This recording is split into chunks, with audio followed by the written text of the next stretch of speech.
Hello friends, आप देख रहे हैं चैनल उर्दू कहानी।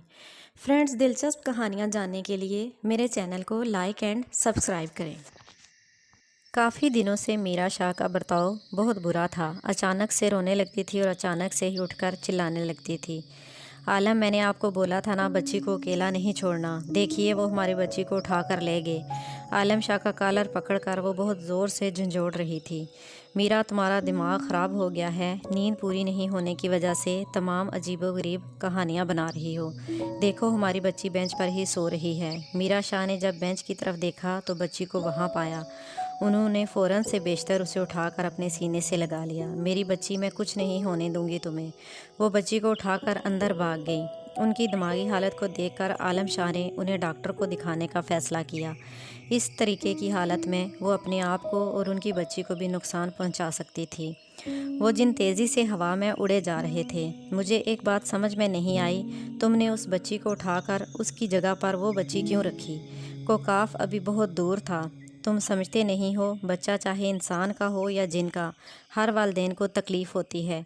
जब मैं उस बच्ची को उठा रहा था तो मैंने खिड़की से उसकी माँ की बेचैनी देख ली थी, इसलिए मैंने इस बच्ची को उठाकर उसकी जगह पर एक बच्ची रख दी।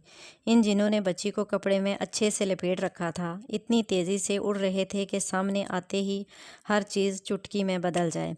अगले ही पल वो लोग महल में बादशाह के सामने मौजूद थे। हजूर, बच्ची हाज़िर है। उन्होंने बच्ची को उठाकर बादशाह के हवाले किया। बादशाह अचंभे में पड़ गए। उनका ख़ानदानी निशान उस बच्ची के हाथ पर वाज़ेह नज़र आ रहा था। दुआ ने बादशाह लुकमान का गूंठा पकड़कर मुंह में डाल लिया। मुझे एक बात समझ में नहीं आती, ये इंसानों के बच्चे अंगूठा क्यों मुंह में डालते हैं? बादशाह की बात सुनकर वहाँ मौजूद सब लोग हंसने लगे। हजूर, हो सकता है कि अंगूठों से दूध निकलता हो और बच्चे पीते हों। जैसे हमारी दुनिया में अलग होता है, इनकी दुनिया में भी शायद ऐसा ही होता हो। वहाँ मौजूद एक दरबारी ने मस्खरी छोड़ी तो बादशाह लुकमान हंसी से लोटपोट हो गए। आज से ये बच्ची इस रियासत की मलका होगी, इसलिए इसके अच्छे से ख्याल रखा जाए। और हाँ, एक बात ध्यान में रखिएगा, काली दुनिया के लोग इसे यहाँ तलाश करने ज़रूर आएंगे, और अगर हमें पता चला कि आप लोगों से कोई लापरवाही हुई है तो हम उसे बुरा कोई नहीं होगा। बच्ची को लेकर वो बादशाह बेगम के पास चले गए और उनके पहलू में लटा दिया। बादशाह बेगम की जैसे ही आंखें खुली, उन्होंने एक खूबसूरत बच्ची को अपने पहलू में लेटा पाया। बादशाह आलम, ये बच्ची हमारी है? उनकी बात में सवाल था। हाँ, आज से ये बच्ची हमारी है और आप इनका अच्छे से ख्याल रखिएगा।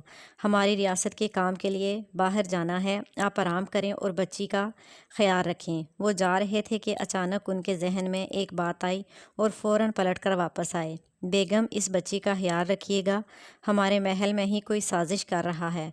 वो इस बच्ची को नुकसान पहुंचाने की कोशिश ज़रूर करेगा। बादशाह बेगम दुआ को सुलाने लगी। अजलान और रेयान तेज़ी से बढ़ रहे थे। बेला और नीली कब से उसे ढूंढ रही थी। काली कब से बाहर गया था, अभी तक नहीं आया। ए नीली, पता नहीं मेरा दूल्हा कहाँ गया। बेला आ बढ़कर बैठी। बेला, तुम सुधर जाओ। हम ठहरी चड़ेलें, खून पीने वाली, और वो एक शहज़ादा, दूसरा वज़ीरज़ादा।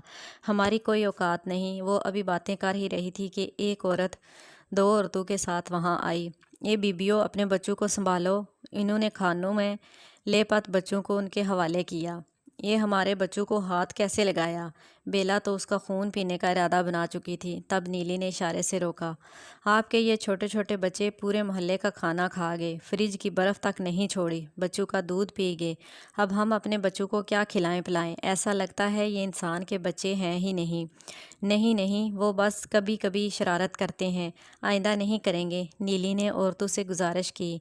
अच्छा, मगर अब नहीं होना चाहिए। वो औरतें चली गई। बेला दोनों को ले गई। नीली ने सुख का सांस लिया।